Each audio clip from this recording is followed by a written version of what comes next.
Pourquoi ressentons-nous ce besoin profond de posséder? Nous passons notre existence à construire un univers que nous croyons nous appartenir. Pas seulement nos biens matériels, notre maison, nos vêtements, notre argent, mais aussi nos souvenirs les plus intimes, nos pensées les plus secrètes et cette image que nous avons de nous-mêmes. Nous nous accrochons férocement à tout cela, persuadés que ces éléments constituent l'essence même de notre être. Mais si cette conviction fondamentale était erronée, et si rien, pas même cette personne que vous pensez être, ne pouvait réellement être possédé, observez votre propre corps un instant. Avez-vous choisi sa silhouette, sa taille, la façon dont il vieillit jour après jour? Malgré tous vos soins, tous vos efforts, il se transforme selon des lois qui lui sont propres. Si ce corps vous appartenait vraiment, pourquoi refuse-t-il si souvent de vous obéir? Pourquoi ne pouvez-vous pas lui ordonner de rester éternellement fort, en bonne santé et jeune? Cette simple réflexion révèle déjà la fragilité de notre illusion de contrôle. En réalité, aucun aspect de l'existence ne nous appartient véritablement. Même nos pensées surgissent et disparaissent selon leur propre volonté. Avez-vous déjà tenté de vous asseoir calmement et d'observer votre esprit en action? Les pensées émergent sans prévenir, bondissant d'une idée à l'autre comme des papillons capricieux. Certaines sont agréables, d'autres dérangeantes, pourtant aucune ne demande votre autorisation avant de faire son apparition. Si votre propre mental fonctionne ainsi, quel degré de maîtrise possédez-vous réellement sur votre vie? Malgré cette évidence, nous continuons de nous accrocher. L'esprit s'agrippe aux choses comme si cette étreinte désespérée pouvait les mettre à l'abri du changement. Mais plus nous serrons fort, plus tout semble devenir fragile et précaire. Les relations se tendent sous la pression du contrôle. Les succès perdent leur saveur quand nous craignons qu'ils tombent dans l'oubli. Même les objets les plus simples, une montre, un téléphone, un carnet, peuvent déclencher une anxiété profonde si nous croyons qu'ils nous définissent. Cette tendance à s'accrocher n'est pas qu'une simple habitude, elle est inscrite dans notre cerveau. Les recherches montrent que lorsque nous ressentons un sentiment de propriété envers quelque chose, notre cerveau libère de la dopamine, cette substance chimique qui nous procure plaisir et sécurité. Voilà pourquoi nous nous attachons si facilement, même aux objets les plus insignifiants. Perdre un stylo bon marché que vous portez depuis des semaines peut provoquer une frustration étonnamment intense. Ce n'est pas le stylo en lui-même qui compte, c'est cette tentative désespérée de l'esprit de ne rien lâcher. Il y a très longtemps, un roi proclamait fièrement que son immense royaume lui appartenait en propre. En réponse, un sage maître se baissa, ramassa un grain de sable et demanda « Peux-tu emporter ne serait-ce que cela avec toi quand tu mourras ?» Le roi resta sans voix. Ce simple grain de sable avait fait voler en éclats son illusion. Peu importe ce que nous prétendons posséder, rien ne nous appartient véritablement. Pourtant, l'esprit refuse d'accepter cette vérité. Il continue de saisir, espérant qu'en serrant plus fort, nous obtiendrons enfin le contrôle tant désiré. Mais cela ne fait qu'amplifier notre anxiété, notre agitation et nos peurs. Pensez à un singe qui glisse sa main dans une jarre remplie de noix. Le singe attrape une poignée, mais son poing devient trop volumineux pour ressortir. Piégé, il panique, non pas parce que la jarre est verrouillée, mais parce qu'il refuse de lâcher prise. Nos esprits adoptent exactement le même comportement. Nous nous accrochons aux choses, aux personnes, aux souvenirs, même aux idées que nous avons sur nous-mêmes, convaincus que lâcher prise signifierait perdre quelque chose d'essentiel. Mais en vérité, c'est précisément cet agrippement qui nous maintient prisonniers. Nous ne voyons pas clairement cette réalité parce que nous confondons attachement et amour, accrochage et sécurité. Nous pensons que si nous cessons de nous cramponner, nous perdrons tout, alors que c'est exactement l'inverse qui se produit. Plus nous nous accrochons, plus nous souffrons. Voici le cœur du problème. Nous passons notre vie à tenter désespérément de retenir des choses qui glissent déjà entre nos doigts. Rien dans ce monde ne peut être possédé, ni complètement, ni pour toujours. Plus nous essayons de revendiquer ce qui ne nous appartient pas, plus nous devenons anxieux et insatisfaits. Cette saisie constante, cette lutte pour le contrôle, voilà la source de notre mal-être. La véritable sérénité ne réside pas dans une étreinte plus ferme, mais dans une façon différente de percevoir l'existence. Le prix de l'attachement révèle sa vraie nature. La possession procure un sentiment de sécurité, mais sous ce confort se cache quelque chose de bien plus troublant. La peur. Plus nous croyons posséder quelque chose, plus nous sommes terrorisés à l'idée de le perdre. Imaginez quelqu'un qui chérit sa montre coûteuse. Au début, il ressent fierté et satisfaction, mais bientôt cette fierté se transforme en anxiété permanente. Il vérifie constamment son poignet, panique s'il oublie où il l'a posé. Ce qui lui apportait jadis de la joie devient maintenant un fardeau, une peur silencieuse et persistante de la perte. Cette crainte n'est pas seulement émotionnelle, elle est également physique. Les neurosciences révèlent que perdre quelque chose de significatif active les mêmes régions cérébrales que la douleur physique. C'est pourquoi perdre un objet apparemment insignifiant peut s'avérer si douloureusement surprenant. L'esprit ne voit pas simplement des objets, il y voit des prolongements de lui-même. Épicure, ce philosophe de l'Antiquité, disait « Tu peux contrôler tes pensées et tes actions, mais tout le reste, tes possessions, ta réputation, même ton corps, échappe à ton emprise. » Ces paroles font écho aux enseignements du Bouddha. Notre souffrance grandit quand nous nous accrochons à ce que nous ne pouvons véritablement maîtriser. Mais l'attachement ne se contente pas d'affecter notre rapport aux objets, il empoisonne nos relations humaines. Un parent, par exemple, peut s'accrocher trop fermement à son enfant, contrôlant constamment ses choix par peur pour sa sécurité. Ce faisant, il risque d'étouffer l'indépendance de l'enfant, transformant l'amour en suffocation. Ou considérer un partenaire qui s'accroche de manière possessive dans une relation, exigeant constamment rassurance et contrôle. Bien que ces intentions puissent naître de l'amour, le résultat est souvent le ressentiment, la distance et la souffrance. Plus nous nous agrippons, plus nous repoussons les autres. L'attachement ne se contente pas d'endommager nos relations, il limite aussi notre épanouissement personnel. Imaginez quelqu'un qui a connu le succès dans sa carrière mais refuse d'évoluer par peur de perdre cette identité. Il rejette les nouveaux défis parce qu'il est trop attaché à son passé. Ou pensez à quelqu'un qui se considère comme parfait et refuse d'admettre sa vulnérabilité, même quand il souffre. En s'accrochant à une idée figée de qui ils sont, ils construisent un mur qui les emprisonne à l'intérieur d'eux-mêmes. Pourquoi nous accrochons-nous si désespérément à ce qui nous entoure ? Cette tendance découle d'une conviction profonde. Nous pensons que retenir ce que nous chérissons nous protégera du chaos du monde. Nous nous persuadons que maîtriser nos relations, notre position sociale, nos pensées même, nous permettra d'éviter la perte, le changement, l'incertitude. Pourtant, cette croyance n'est qu'un mirage. Plus nous serrons fort, plus nous devenons vulnérables. Quand notre sécurité repose sur des éléments aussi fragiles qu'un château de sable, l'angoisse devient notre compagne quotidienne. L'esprit demeure agité, constamment en alerte, scrutant les menaces potentielles, terrorisé à l'idée de perdre ce qu'il s'efforce désespérément de préserver.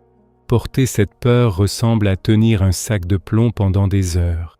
Au début, vous vous convainquez de sa nécessité, persuadé que sans lui, vous seriez en danger. Mais plus vous maintenez cette prise, plus l'épuisement vous gagne. Le moment où vous déposez enfin ce fardeau, le soulagement est instantané et profond.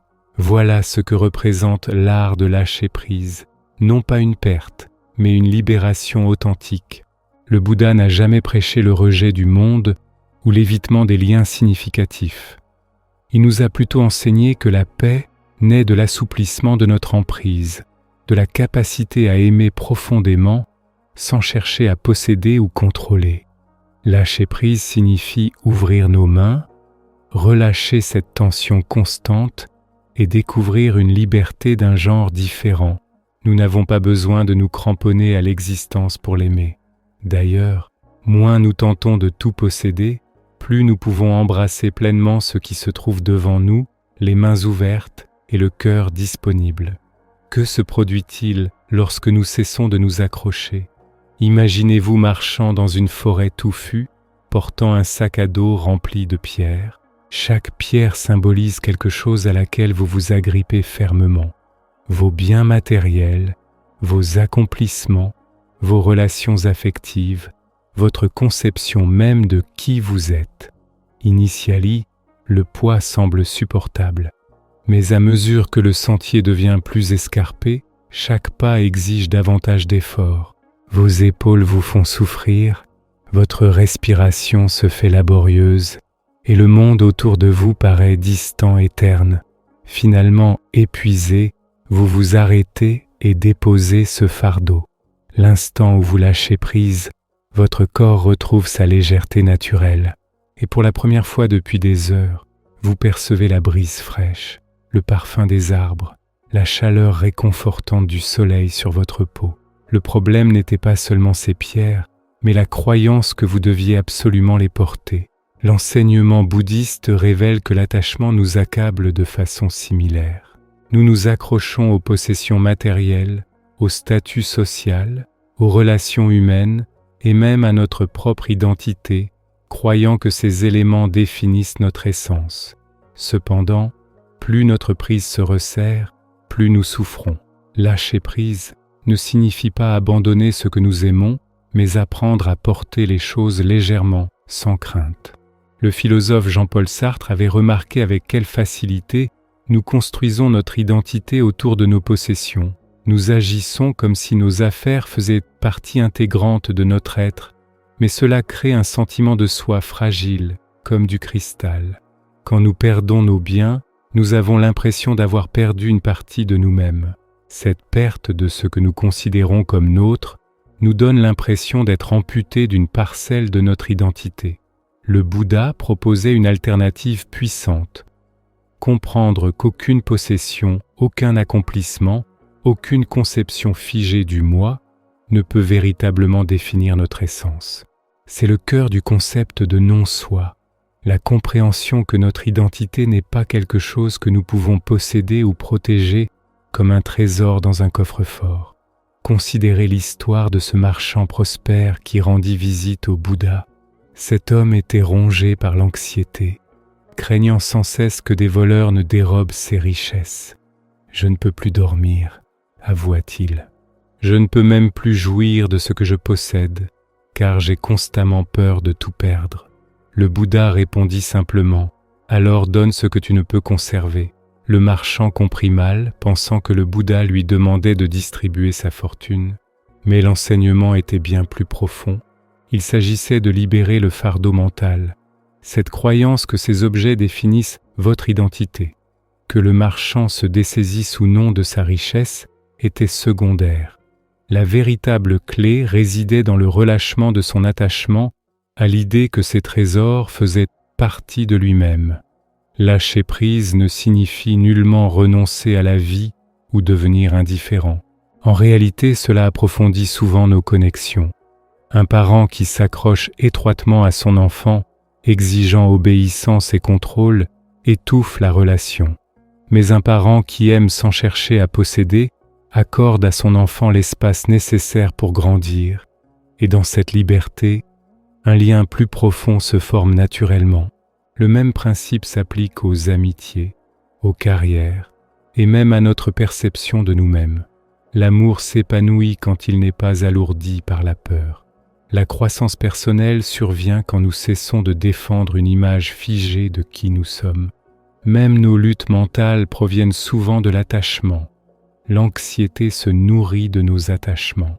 L'esprit s'accroche aux résultats imaginés, répétant inlassablement ce qui pourrait mal tourner. L'agitation mentale émerge du refus d'accepter le moment présent, toujours en quête de quelque chose de plus, de différent, de meilleur. Quand nous lâchons prise, Nous ne rejetons pas nos pensées ou nos émotions. Nous libérons le besoin de les contrôler. Comme un poing serré qui s'ouvre progressivement, l'esprit s'adoucit et la paix suit naturellement. Peut-être le rappel le plus puissant de cette vérité se trouve-t-il dans la nature elle-même. Un oiseau ne porte rien, pourtant il se déplace librement à travers le ciel. Il construit un nid, mais ne s'y accroche jamais. Quand la saison change, il part sans regret ni nostalgie. Cette légèreté n'est pas de l'indifférence, c'est de la sagesse, une confiance profonde que la vie peut se déployer sans être saisie à pleine main. De la même manière, nos existences deviennent plus légères quand nous desserrons notre emprise. Lâcher prise ne signifie pas vivre sans amour ou sans but. Cela signifie vivre sans la peur constante de perdre ce qui n'a jamais été nôtre à contrôler. Et dans cette liberté, nous découvrons quelque chose de bien plus précieux que la possession. Nous trouvons la paix véritable. La vérité ultime demeure celle-ci. Rien ne vous a jamais appartenu véritablement. Nous accumulons possessions, relations et identités, les tissant dans la trame de ce que nous pensons être. Pourtant, peu importe la force de notre étreinte, tout finit par nous échapper. Les êtres chers nous quittent, les corps vieillissent, les fortunes changent de main. Certains peuvent désespérer face à cette réalité, mais le Bouddha l'envisageait différemment. Non pas comme une source de crainte, mais comme la clé d'une paix durable. Si nous ne pouvons conserver quelque chose éternellement, pouvons-nous vraiment affirmer que cela nous appartient ? Imaginez une personne qui loue une maison, elle peut la décorer, l'aménager et s'attacher à ses murs et à ses fenêtres. Pourtant, au fond, elle sait qu'elle devra partir un jour. Malgré tout l'amour qu'elle peut porter à ce lieu, cette maison n'a jamais été véritablement sienne. Voilà comment la vie se déroule. Tout ce à quoi nous nous accrochons n'est qu'emprunté. Notre richesse, nos titres, nos relations même.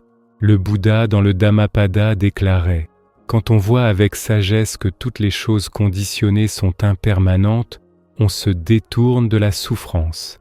Il ne s'agit pas de rejeter ces éléments, mais plutôt de les voir pour ce qu'ils sont réellement, temporaires, éphémères et jamais véritablement nôtres. Cette compréhension n'a pas pour but de nous laisser les mains vides, elle pointe vers une richesse plus profonde, la liberté qui naît quand nous cessons de tout saisir. Le Bouddha encourageait souvent la pratique de la générosité, non seulement comme acte de bonté, mais comme outil puissant pour affaiblir l'attachement. Chaque fois que nous donnons quelque chose, que ce soit de l'argent, du temps ou même un mot gentil, nous défions l'habitude mentale de l'accrochage.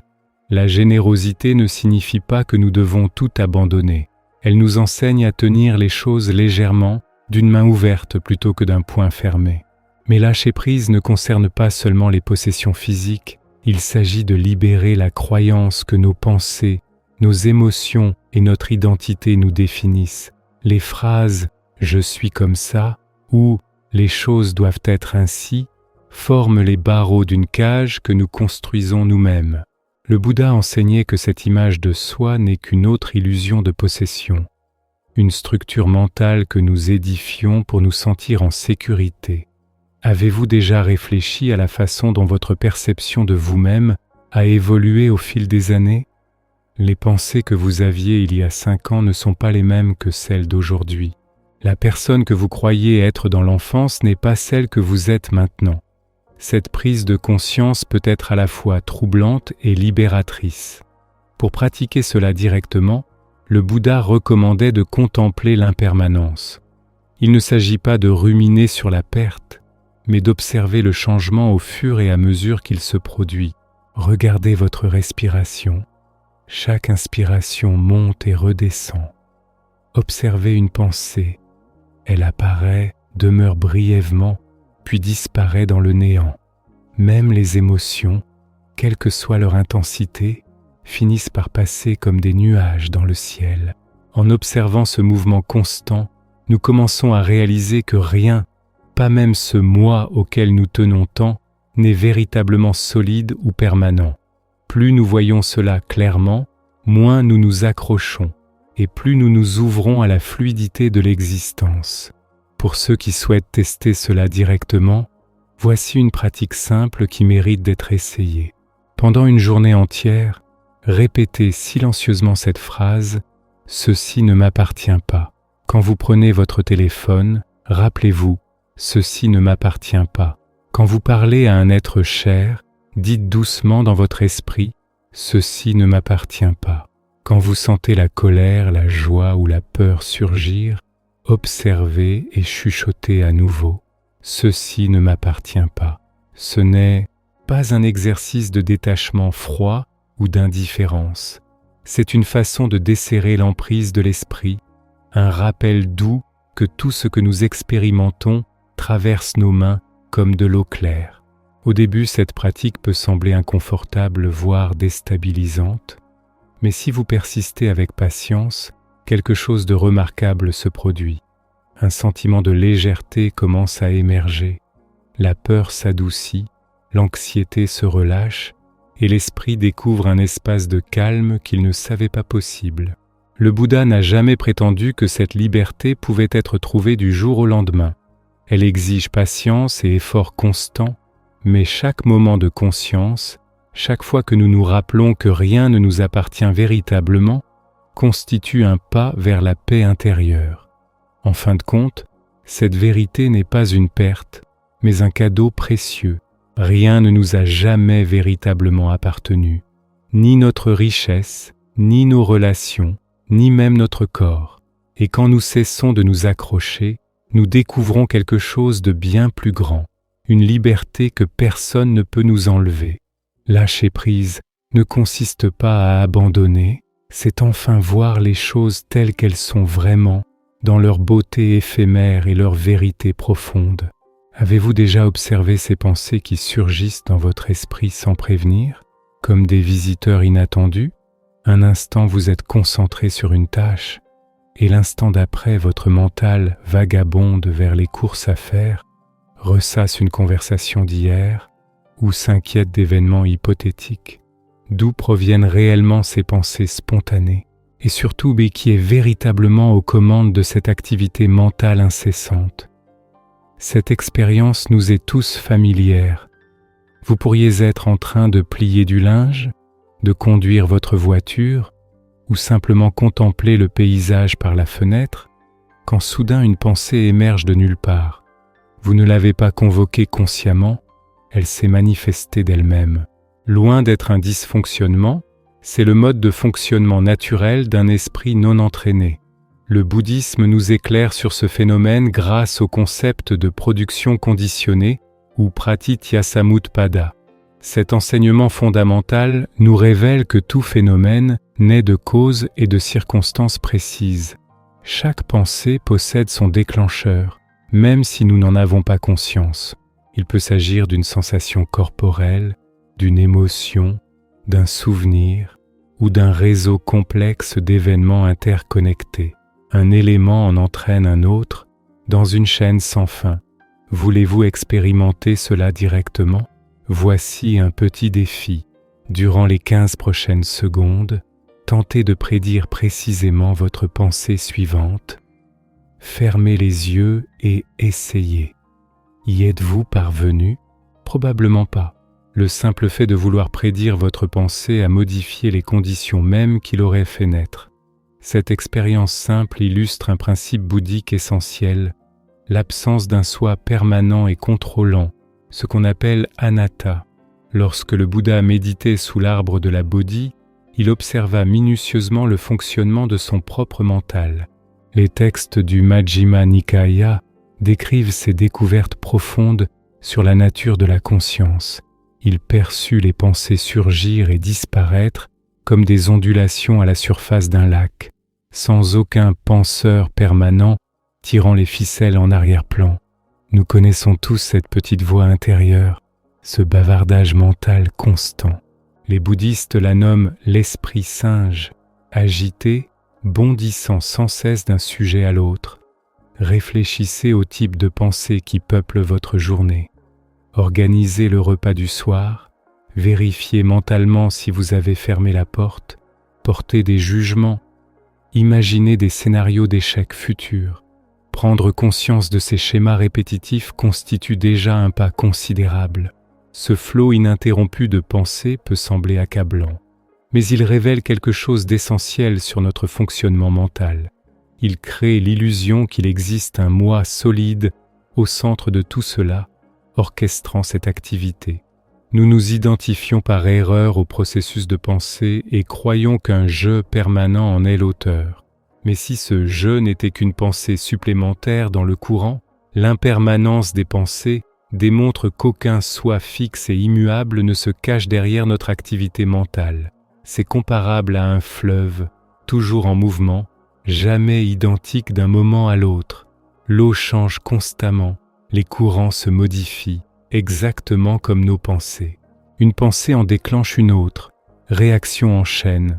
Une préoccupation professionnelle mène à l'angoisse d'une échéance qui réveille le souvenir d'une erreur passée, générant de l'anxiété. Voilà le principe de cause à effet en action. Gardez à l'esprit qu'essayer de forcer vos pensées à s'arrêter équivaut à vouloir bloquer un torrent à main nue. Cela ne fait qu'aggraver la turbulence. Plus vous tentez de contrôler votre mental, plus chaotique il peut devenir.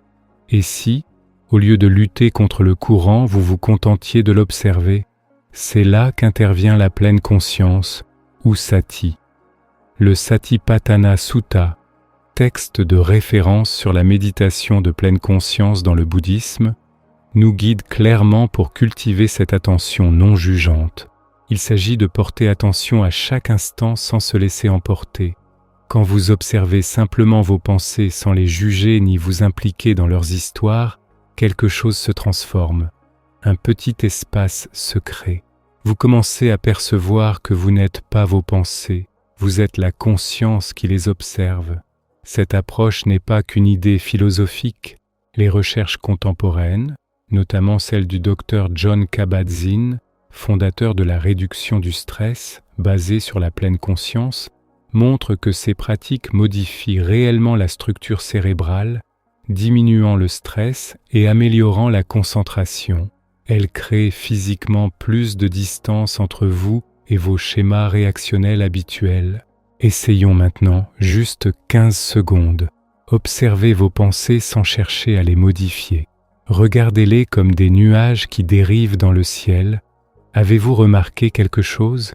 Peut-être un peu plus de calme, un peu plus d'espace. C'est le début de la liberté. Voilà le pouvoir de l'observation pure. Chapitre 2. Le centre vide, à la recherche du penseur. Nous assumons généralement qu'un penseur se cache derrière nos pensées, un soi séparé qui les contrôle. Si nos pensées ne constituent pas un soi fixe, si elles apparaissent et disparaissent, que sommes-nous alors? C'est ici que nous commençons à chercher ce supposé propriétaire de toute cette activité mentale, question naturelle que le Bouddha lui-même a explorée. C'est comme la sensation qu'il doit y avoir quelqu'un à la maison, en nous. Nous ressentons intuitivement qu'une entité doit créer ces pensées, les diriger. L'enseignement bouddhique sur anatta, non-soi, remet directement en question cette croyance profondément ancrée. Il ne s'agit pas de nier votre expérience, il s'agit de l'examiner plus attentivement.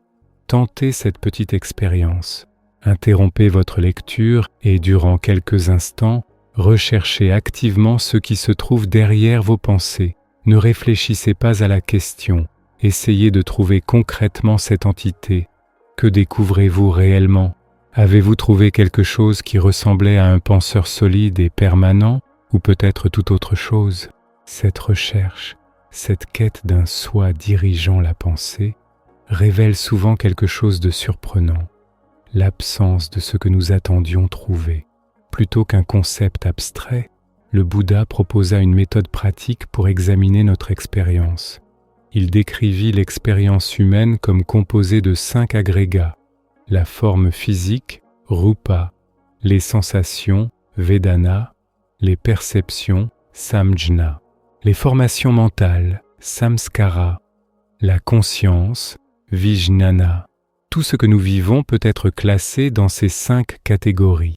Les formations mentales incluent nos intentions, volitions, pensées, et habitude. L'Anatta Lakkhana Sutta cite directement le Bouddha. « Ceci ne m'appartient pas, je ne suis pas cela, ceci n'est pas mon soi. » Il parle de chacun des 5 agrégats. Il nous encourage à les examiner pour voir si l'un d'eux constitue véritablement un soi permanent et immuable. Il existe une histoire merveilleuse à propos d'un moine nommé Kham. Il étudiait profondément cet enseignement. Il passa en revue chaque agrégat, cherchant un soi. Il observe son corps, ses sensations, ses perceptions, ses pensées, sa conscience, et ne trouva nulle part un soi permanent. Il réalisa que même la sensation « je pense » n'est qu'une formation mentale supplémentaire. Ce n'est pas un penseur, c'est une autre pensée. Cette prise de conscience lui apporta une paix et une libération profonde. Cette investigation nous invite à questionner nos assumptions les plus fondamentales sur qui nous sommes vraiment, nous ouvrant à une compréhension plus libre et spacieuse de notre nature véritable. L'histoire de Kham illustre magnifiquement cette transformation profonde. Avant d'embrasser la vie monastique, elle régnait comme souveraine, célèbre dans tout le royaume pour sa beauté exceptionnelle. Son époux, le roi Bimbasara, fervent disciple des enseignements bouddhiques, percevait clairement son attachement à son apparence physique. Dans sa sagesse, il organisa une rencontre au monastère où le maître spirituel créa la vision d'une femme d'une beauté encore plus éblouissante. Puis, sous les yeux de Kham, cette apparition vieillit rapidement, révélant la nature éphémère de toute beauté terrestre. Cette démonstration saisissante de l'impermanence provoqua chez elle une compréhension profonde, la menant vers une sagesse reconnue par tous. Transformer notre regard sur les pensées représente un défi considérable. Plutôt que de les considérer comme miennes, nous apprenons à les percevoir comme des processus naturels. Cette perspective peut initialement troubler notre compréhension habituelle. Si aucun moi ne contrôle nos pensées, que signifie réellement cette réalité ? Les pensées émergent spontanément selon des conditions spécifiques, exactement comme tous les phénomènes naturels. C'est l'application directe de l'origine interdépendante à notre fonctionnement mental. Pour clarifier ce concept complexe, le Bouddha utilisa l'analogie parlante du cultivateur. Nos actions passées, intentions et expériences vécues sèment des graines dans notre conscience. Ces graines, arrosées par les circonstances présentes, germent naturellement en pensées et émotions. La réflexion n'est pas une activité dirigée par une entité séparée. Elle surgit spontanément par l'interaction dynamique de causes et conditions multiples, sans nécessiter un contrôleur permanent. Cette compréhension apporte une liberté remarquable, une légèreté inattendue. Elle diminue considérablement l'attachement générateur de souffrance mentale et d'insatisfaction profonde. Avez-vous déjà ressenti cette sensation de détachement bienveillant face à vos propres pensées ? Au-delà du flux constant de nos réflexions, existe quelque chose de plus essentiel, une capacité simple mais profonde de connaître. C'est la conscience qui sous-tend toute expérience, le témoin silencieux, observant tout ce qui apparaît et disparaît dans notre champ d'expérience. Cette conscience ne constitue pas une pensée supplémentaire, elle forme plutôt le contexte permettant l'existence de toutes les pensées. Il ne s'agit pas d'acquérir une compétence nouvelle, mais de reconnaître une capacité déjà présente en nous. Le Bouddha a souligné l'importance cruciale de la pleine conscience, cette attention non jugeante à l'expérience du moment présent. Cette qualité d'éveil que le moine Ananda s'efforçait de cultiver assidûment. Ananda luttait constamment contre les distractions durant sa méditation. Le maître lui conseilla simplement d'observer avec bienveillance l'apparition et la disparition de ses pensées et sensations, sans s'y laisser emporter. Grâce à une pratique persévérante, Ananda développa cette conscience claire et inébranlable, découvrant une paix profonde. Son expérience reflète un potentiel universel que les sciences modernes commencent à valider. Les neurosciences révèlent que notre cerveau possède naturellement la capacité d'observer sa propre activité, une aptitude intrinsèque fondamentale de la conscience humaine. Imaginez un miroir reflétant fidèlement tout ce qui apparaît devant lui, sans être modifié par ses reflets. Cette capacité d'observation inhérente nous permet d'expérimenter ces instants de clarté précieux. Souvenez-vous de ces moments fugaces où l'esprit pensant s'apaise, peut-être entre deux respirations, dans une contemplation silencieuse ou lors d'une absorption totale dans une activité plaisante. Dans ces instants privilégiés émerge un sentiment d'espace intérieur expansif. Le Bouddha encourageait la pratique du jhana, ces absorptions méditatives profondes qui unifient et apaisent l'esprit. Même de brefs aperçus de cette clarté mentale éveillent notre potentiel endormi. Comment ressentez-vous ces moments de quiétude intérieure dans votre propre expérience? L'esprit peut être comparé à un vaste ciel ouvert et lumineux. Les pensées, émotions et sensations ressemblent aux nuages traversant cette immensité.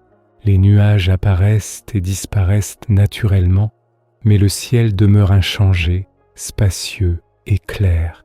Cette métaphore bouddhiste traditionnelle illustre parfaitement la relation entre la conscience et les contenus de notre expérience.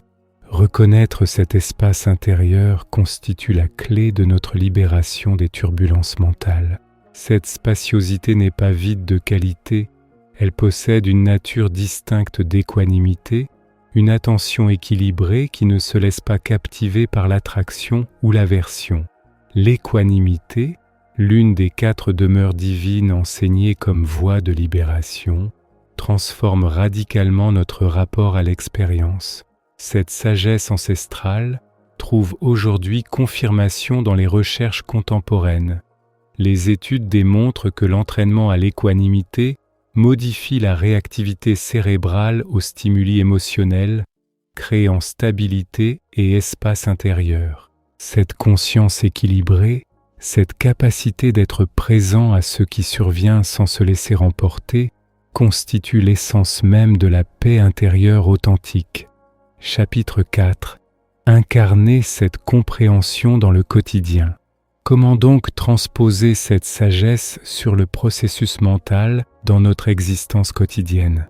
Il s'agit de développer une relation plus éclairée avec nos pensées, privilégiant un engagement conscient plutôt qu'une lutte perpétuelle. Le Bouddha n'a jamais prôné l'élimination totale de la pensée. Il reconnaissait que réfléchir constitue un instrument essentiel et précieux.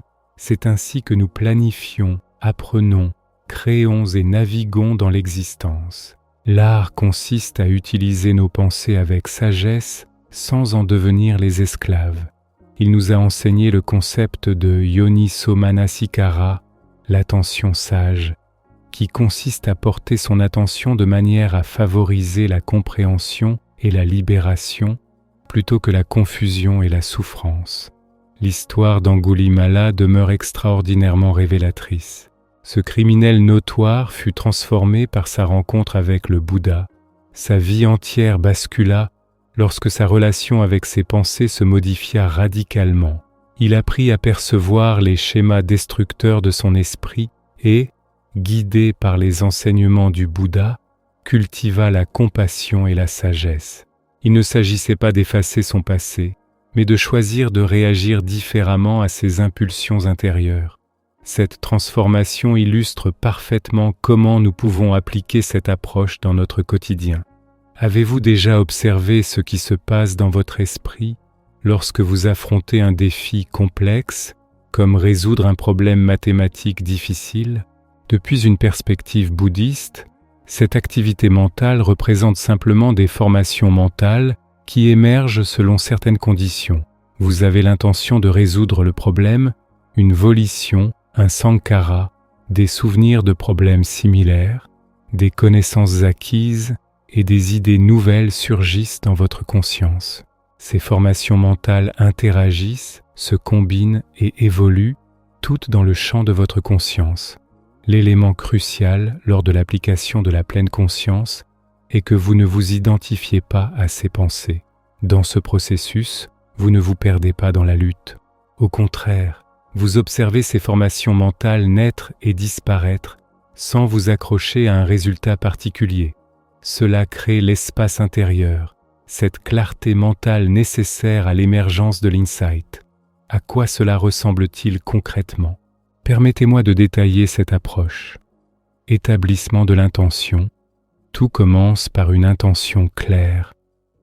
Je souhaite comprendre et résoudre ce problème. Cela oriente votre activité mentale dans une direction précise. Observation attentive.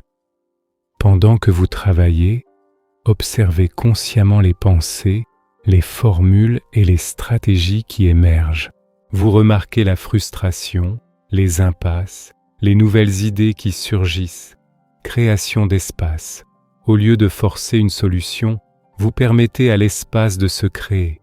Vous pourriez faire une pause, prendre quelques respirations profondes ou simplement vous éloigner un moment. Ce n'est pas de la procrastination, c'est créer un espace mental pour que de nouvelles connexions se forment naturellement. Équanimité. Vous cultivez l'équanimité, comprenant que la solution peut prendre du temps. Vous restez présent avec le processus, sans attachement à un résultat spécifique. Cette acceptation ouvre des possibilités inattendues, permettre l'émergence. Quand l'insight surgit, reconnaissez-le délicatement. Ne vous y accrochez pas. Cela permet à l'insight de se développer pleinement et d'enrichir votre compréhension. Dans l'Alagadupama Sutta, le Bouddha raconta la parabole du radeau. Un radeau s'avère utile pour traverser une rivière, mais une fois arrivé de l'autre côté, vous ne le portez pas sur vos épaules. De même, les pensées constituent des outils précieux dans ce processus, mais nous n'avons pas besoin de nous cramponner à chaque pensée ou idée qui surgit. Reconnaître quand la réflexion s'avère bénéfique et quand elle génère une frustration inutile constitue la clé de cette pratique. C'est la voie du milieu, un chemin entre la suppression des pensées et la perte dans leur flot incessant. Comment commencer à cultiver cette conscience dans notre vie? Nous pouvons débuter par des étapes simples et accessibles. Quand vous ressentez du stress, prenez quelques respirations conscientes et observez simplement les sensations dans votre corps. Quand vous vous sentez submergé, trouvez refuge dans la conscience qui accueille les pensées et les émotions.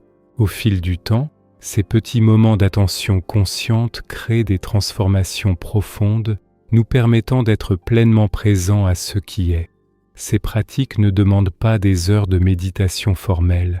Elles peuvent s'intégrer naturellement dans vos activités quotidiennes. Lorsque vous cuisinez, observez les arômes, les textures, les couleurs. Quand vous marchez, sentez vos pieds toucher le sol. Ces moments de présence cultivent progressivement cette relation sage avec vos pensées. Nous avons commencé avec une question fondamentale. Si vous n'êtes pas vos pensées, qui les pense?